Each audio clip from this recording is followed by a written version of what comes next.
मला तर तुम्हाला सांगते की आज काय झालं. तुम्हाला पण रोज भाजीचा विचार येत असेल ना, मला पण आलेला होता. म्हणून मी इथे मस्त आज काकडीचे पराठे बनवलेले होते. कारण की मी आधी काकडी वगैरे किसून घेतली मस्त, कारण की सकाळीच काकडी आणलेली ती आमच्या घरी फ्रेश होती, म्हणून इथे काकडी वगैरे मस्त अशी किसून घेतलेली होती.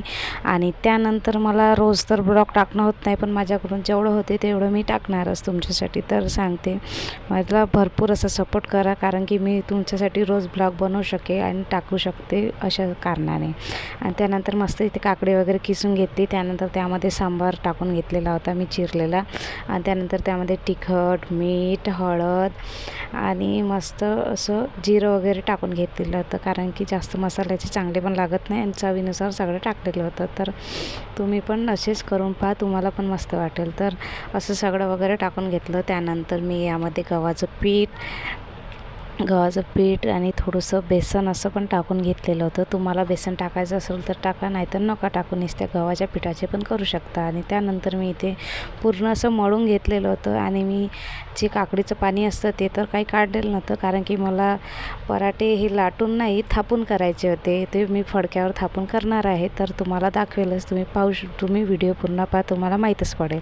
मस्त असं मी पूर्ण भिजवून घेतलं, पूर्ण एकजीव करून घेतलेलं होतं. त्यानंतर मी पूर्ण मळलेलं पीठ एका जागी जमा केलं. त्यानंतर त्याला मस्त मुरासाठी ठेवून दिलं होतं आणि इथे कापड पण झाकून ठेवलेला होता. त्याच कापडावर मी त्याला थापणार होते. आणि त्यानंतर मी इथे ठेचासाठी मस्त अशी मिरची भाजून घेतलेली होती. आणि मिरची जर तुम्ही चांगली भाजली तर तुमचा ठेचा तिखट होणार नाही, कितीही मिरची तिखट असली तरी तिखट होणार नाही.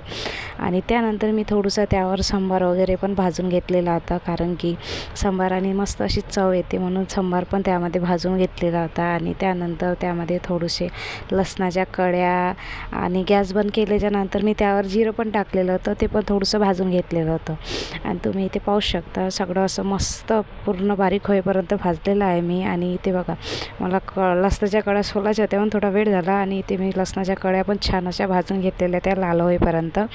आणि इथे पाहू शकता मी मस्त अशा भाजून घेतल्या आणि सगळं एकाच प्लेटमध्ये काढून घेतलेलं होतं. मिरची, सांबार, जिरं असं पूर्ण एकाच प्लेटमध्ये काढलेलं होतं.